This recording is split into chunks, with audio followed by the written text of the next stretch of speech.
This is in your freaking soul, in your heart. You usually know or can determine what the right thing is. So how far away from that are you? If you have aspirations, if you have goals, if you want things to be better, then you're going to have to be on the kind side of the diagram and start having those discussions. I think Bob made a really great point of it starts with you. It starts with you having the honesty with yourself. I'm harming the people I care about. I'm harming the organization, right? By not being real, by not being genuine, by not being honest. So I think it happens very slowly. Entry music. Da, da, da, da, da, da, da, da, da, da. It's the Bob and Josh show. What kind of leader are you? I bet you are a nice leader. Is that a good thing? Is that a bad thing? We're going to talk that through. Bob has a Gantt chart. No, not a Gantt chart. Oof, gosh, that was bad. No, you blew that. Venn diagram. I sure did. Yeah, he has a Venn diagram of nice versus kind, and then we're going to talk that through and what that means to leaders and all of those things. So, Robert, let's talk. Let's get that Venn diagram back up and let's give people the essence, then we'll talk through the details about what all this means and how they should be operating versus how they are likely operating. Well, yep. Okay. I mean, I get up and I read LinkedIn and then I explore every day. And I look for things to write, to respond about, or to incorporate in my classes or to do research on. And I found this, the link here is thecaringtechie.com. And I just grabbed it from LinkedIn. And it was a post with some stuff on it. And the diagram is, it has nice and kind. And then there's an intersection of both.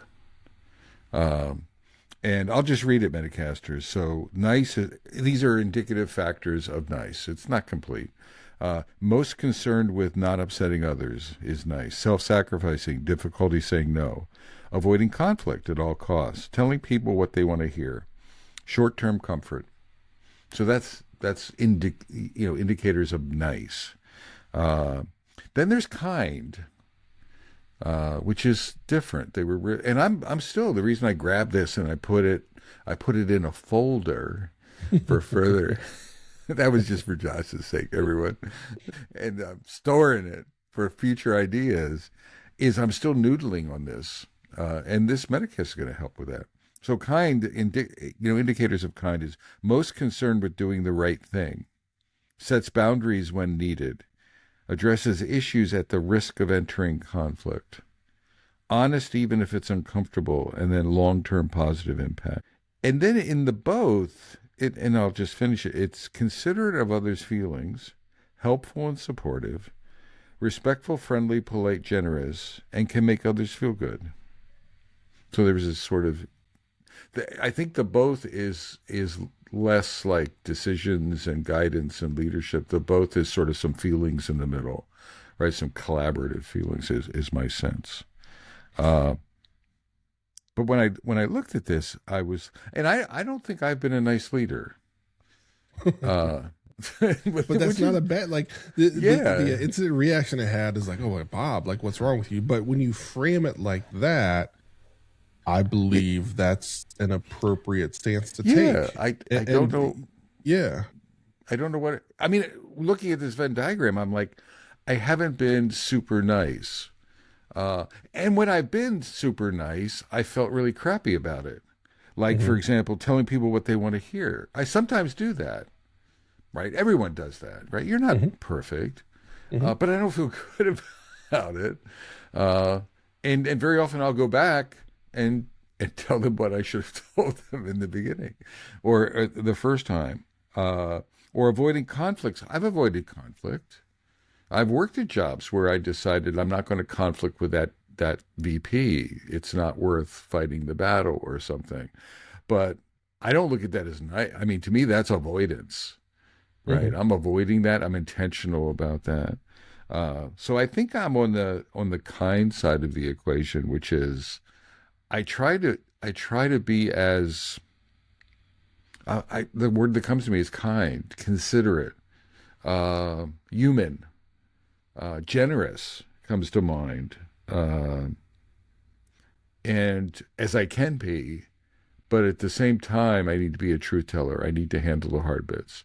And if you've listened to our Metacast over 16 plus years, you've heard, Josh and I sort of talk about that. But it's weird because it's like that statement of, I'm not a nice guy. That actually bugs me, according to them. Yeah. It doesn't make me feel good. It's like, Bob, you're an asshole. Or you're a kind asshole or something.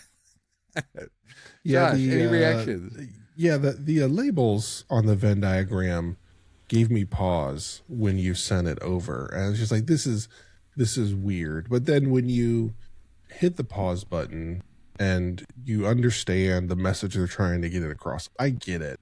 The thing that Bob and I talked about is that it felt like the separator of the Venn diagram. And what Bob and I believe to be the separator of a good leader from a bad leader is honesty. And honesty is hard, and honesty is dangerous, and honesty is scary. And being willing to have those discussions gives you nerves, keeps you up at night. Whereas if you just avoid those, you might still lose some sleep, but it's not going to be the same amount of sleep. So that labeling on the Venn diagram presented some like mental challenges for me and for Bob, as he just talked about, where he's like, I'm not a nice leader, and that doesn't feel good. But when you frame it as such, then you understand that. But the thing Bob and I wanted to talk about, and things that we've discussed off and on in various topics, but figured we would hit it head on in this discussion, is your job is to, in the framing of this Venn diagram, be kind versus nice. And that can be difficult, but that's when you become a good leader. And that's when people, maybe not initially, but in due time, appreciate the leadership that you've provided. And I think that's one of the key things in a couple of definitions that Bob shared is, on the nice side, the rewards were immediate and quick, and you felt them right away. Whereas on the kind side, on the more honest side, the wins often are more delayed, and that makes things harder. So that was my gut reaction to when Bob shared that, and kind of where we've gone so far. There's the Universe Metacasters lined up on this topic because today I grabbed a Harvard Business Review article, and it's called "Is Your Leadership Style Too Nice?" So it's like it sort of converged into the Venn diagram, and I have to noodle on it more. But I'll give you, there were 3 examples in there of being too nice, real quick, that they used. One of them was, a founder keeps a loyal employee in a role that outgrew them 5 years ago. Another is, a department head clings to a pet project with lackluster results because the team believes in it. And the third is, a manager praises what's working but never delivers the hard feedback that would unlock the report's a person's real growth. So individual feedback. And those align, I think, with the diagram on that nice side. Josh talks about honesty. I'd also use, like, you're being genuine. Mm-hmm. You're being a truth teller, right? And something, as he was talking, I think you're honest first with yourself. You have to. So a lot of this you're fooling yourself into believing that that's true, and letting your true feelings out, like that. Reducing those filters is something I keep in mind. That they can't handle the truth. The Jack Nicholson, you can't handle the truth. I didn't do that well. You can't handle the truth. Thank you, John. You can thank me later for that. Okay. But I will. But I didn't spit.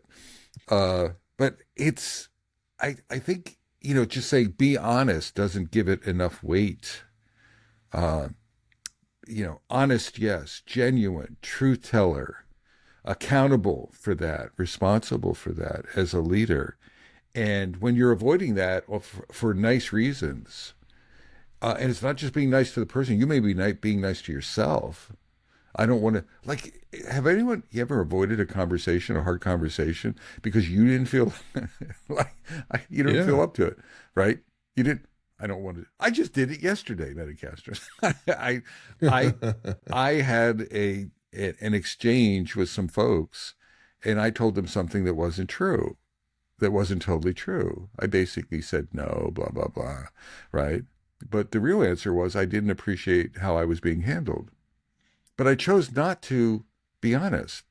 I chose not to, and I'm still thinking about that. And it aligns with this. That happens all the time. And as leaders, that was just a little thing. And it wasn't leading a team, but those opportunities come up. Oh, I'll take the easy road. Oh, I want to go to lunch in 5 minutes. I don't have the time. I don't have the time to have this conversation or whatever. Josh, I want you to weigh in.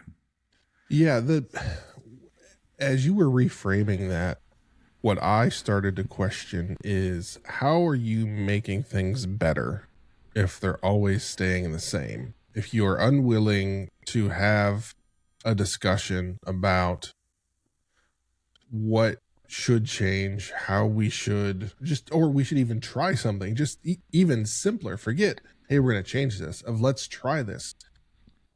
Things aren't going to get better. And that's where I struggle. And that's where I push myself in the uncomfortable spots, the uncomfortable times of, dang it, like, I don't want to go through another sprint or another quarter or another year where we have the same problem and it just happens over and over again, especially since, as a leader, it's my responsibility to fix this. People are expecting me to make things better. And then you double down on that. And this is something Bob and I have talked about many times, is the modeling, is that once you start modeling, I'm going to be honest with myself, I'm going to be honest with the team, and that's how we're going to get better. Then you get that acceleration across your organization, across your product, across whatever team you have there, that your family, whatever it is, to grow. So I don't know how you grow consistently without those difficult moments. And I am not one that's going to opt to stand still, because that's an uncomfortable position for me.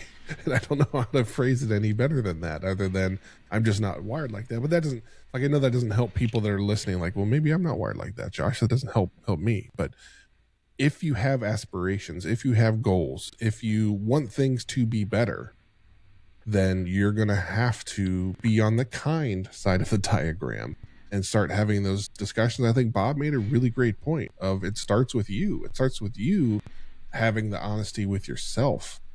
And what do I need to hear from me? Maybe more than from somebody else. So that I think, I think as usual, Bob's on it. That's what he does. There's a word that came up in my mind, Josh, which is different. I hadn't been thinking about it lately. It's the term is congruent or congruency. And this notion of, is my behavior congruent with my beliefs? Is it, if I have truth, whatever I have something here, and then is my behavior congruent? And being nice is incongruent, and being kind is more congruent. So and the other thing is power dynamics come into play. Like being nice to people that report to you, or being kind,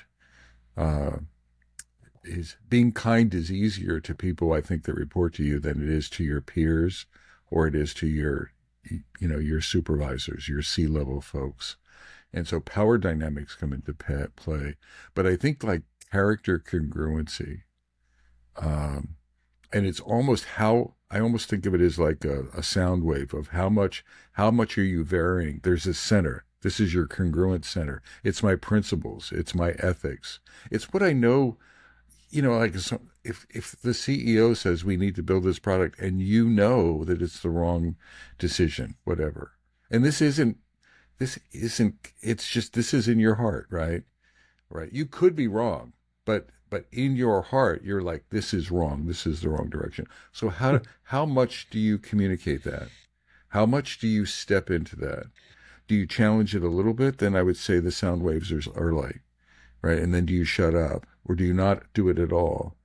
Or do you really boldly challenge that? Not in the room, but privately with the CEO or something like that. Congruent with your beliefs. Maybe another way of saying it, I used to talk about feedback as blinds on a window, and we always have filters, right? Like how much light are we letting in? How much light are we letting out from ourselves, right? And in the beginning of a relationship, it's very little. It might be 10%. But what I want to do over time is open those blinds. The more often I do that, again, it's congruency, and let it out. Now, I may not open them to 100% very often. One, because I don't know if people can handle 100% of Bob. And I'm laughing, but I'm not. Yeah. Right? Yeah. I don't, No, I get it. I get it. I don't always open them. I hardly, sometimes, my daughter Rhiannon actually gets a full Bob every once in a while because she can handle it. And maybe Josh has gotten a full Bob every once in a while, but I wanted to layer that into here, and I think it relates behaviorally. Josh, any reactions? Yeah, I align with that.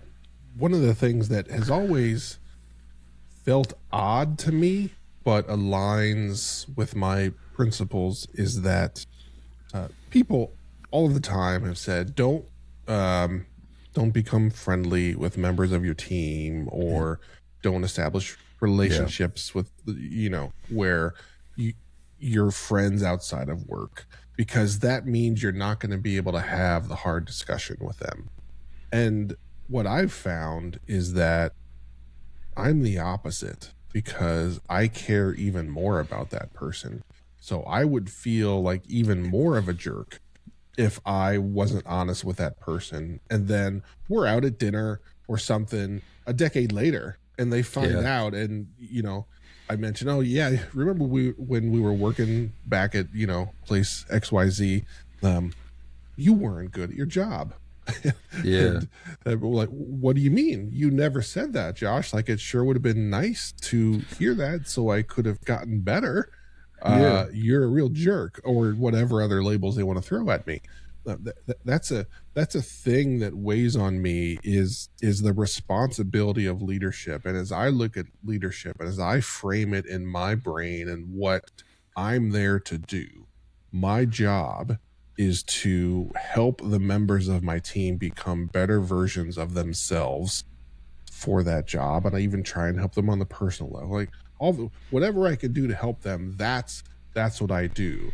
So what I find is that on the nice side of the Venn diagram, you aren't really doing any of that.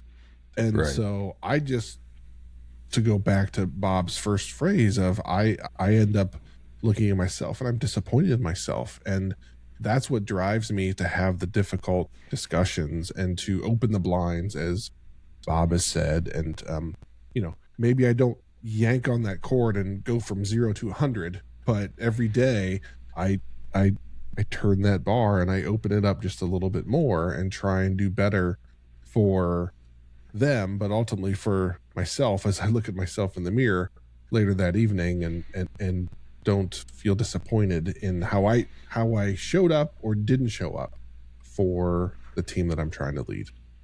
I'm reading a book, just started it, called Calm Rebel Leadership by not Mark Summers. I forget the author's name. He just published it a few months ago. And he's, one of the things in the early chapters, he was talking about leaders, they lose themselves. So this isn't like a toggle, it's over. So for example, bringing it back to this context, over time, I'm a leader in an organization. It's not a safe organization. I get beat up a little bit. What do? I start closing my blinds. I start moving away from congruency, right? Like the bar, I know this should happen, and I go from, sort of confronting it, to mentioning it, to to not mentioning it, to Yeah. tolerating it, Yeah. to supporting it, right, or whatever. But I know in my heart, right, I've lost my congruence, right? I'm incongruent in my behavior, and that's unsettling. And then Josh, you brought it in something I hadn't thought about as well as relationships. Like as that's happening, I'm going to use the word harming. I'm harming the people I care about. I'm harming the Hmm. organization, right? By not being real, by not being genuine, by not being honest. So I think it happens very slowly. Now, I think if I left that company and I joined somewhere else, I'm going to bring that with me. So that's it. That's a moving target all the time. And he was in his book. I think he's going to how do you recover that? Like when you leave that company, how do you recover? How do you start moving the bar back to being genuine with yourself? And being honest and being open. Yeah, we've all been there as members of a team where you're out at lunch or you're working late with your teammates and you're grumbling like, how could they have signed us up for this? This is an impossible mission. Going to the world that Bob and I live in, the software world, this is a classic death march of Yep. there is a deadline and there is too much work that can possibly be done between now and then, but we're just dutifully going down the path and we're going to pretend we're going to make it, but everybody knows we're not going to make it, but Right. nobody's willing to have the discussion of, hey, we're not going to make it. And you've tried talking to your boss, you've tried talking to whoever. They're just like, the date's the date, we'll see you there, go figure it out. And think about those times, the number of moments where you just, why can't someone say the thing that needs to be said, or why can't we have the discussion and figure out what the reality is and what our options are to get from A to B, as opposed to blindly charging down this path. And we all know it's a path that is fraught with danger and likely isn't going to work. So those are the moments where that responsibility weighs on me, as I think about those times when I was that person saying, I just wish somebody would say something. I wish somebody would just hit the pause button and say like, hey, wait a minute, this doesn't feel right. Let's stop and figure out what our options are. What should we do? What can we do? What are we going to do? And then get everybody on a path, a better path, a different path, or whatever it needs to be. Those are the things that drive me. Is I don't want to be that person. I don't want to be that leader that everybody grumbles about. But it's one of the things Bob and I have talked about, and I've lived this, is getting pickled. So if you work with a bunch of folks that are being nice but not kind in the context of the Venn diagram that we're talking about, Yeah. you end up slowly being brined and pickled and becoming Exactly. nice. And you find yourself operating differently on day 700 when you're at the company versus day 1 or 2, because you tried those things and you got beat down and you told, hey, that's not how we operate. And so you're like, well, what? That's silly. Why are we going to do that? And so you keep trying and trying and trying, but eventually you get whittled down and almost beat down to where you stop saying what you used to say, or stop asking the questions that you used to ask. I had a thought, and I think I think I was trying to get Metacasters back to what do you do? I think it's identify your center, and then Mm-hmm. identify how pickled you've been, or how much you've varied from that. That's what Geoff was taught, and the author of that book is Geoff Watts, Geoff. And Geoff is it's sort of like internalizing looking in the mirror every day, multiple times per day, continuously. Think of it as continuous sampling, and how far away from center am I? How far away from center am I? And then if you're far away from center, you need to start crawling back, or you need to start moving back. You don't want to jump and call someone a jerk, but you want to start getting to your center. You want to start being honest. Becoming more honest. I'm using the terms we've used in here. Becoming more genuine. Becoming less nice and more kind. Right? Wherever you're at. Part of it's an assessment. I don't think it's a take a test. I don't think it's a light switch. It's not. I think you also have to be kind to yourself because, like, psychological safety comes into play.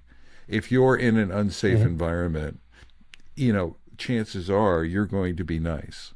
You're going to be getting pressure to be nice, to tell people what they want to hear versus saying the truth. But again, you can crawl back from that. I've crawled back from that. I can be the jerk. That was something I was just reading Geoff story. You control your behavior. I can be calm. He was talking about calm rebel leadership. One of his things is just calmly keep pushing to your baseline, right?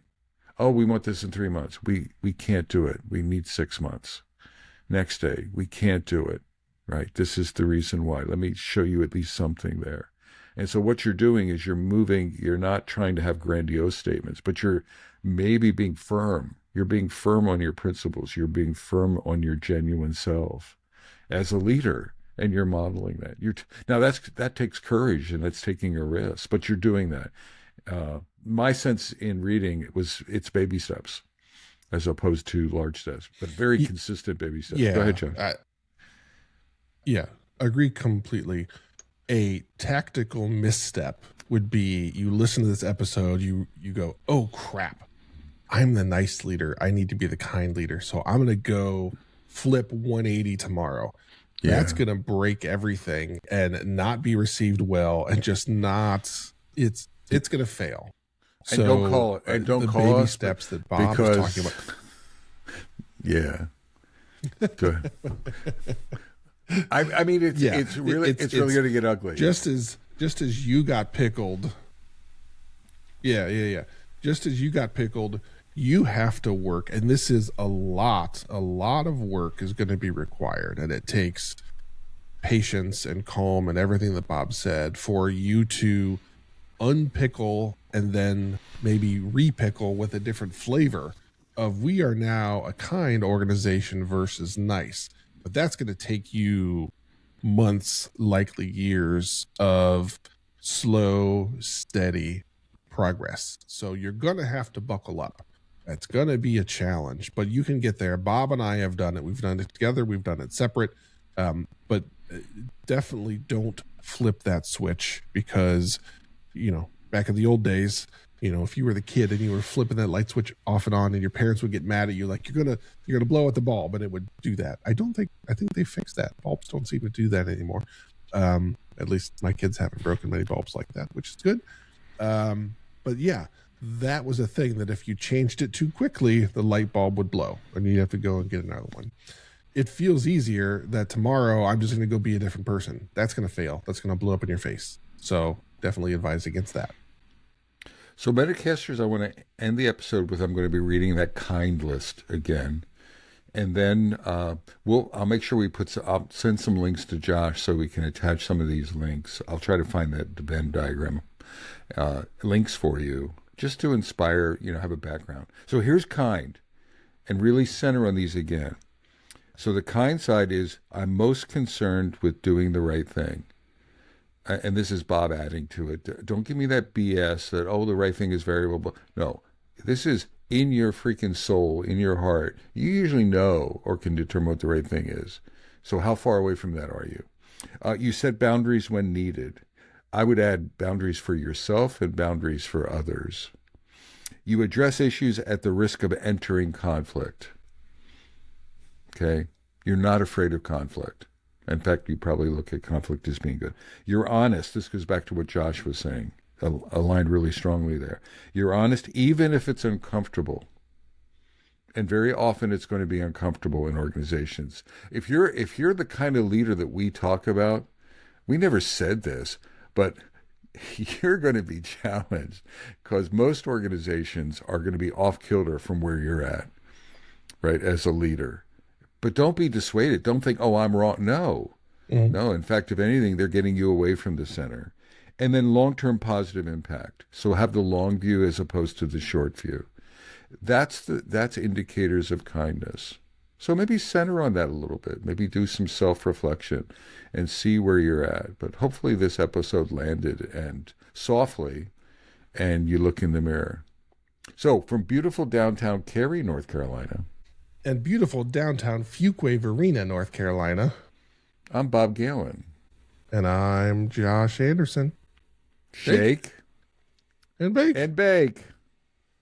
Take care, y'all.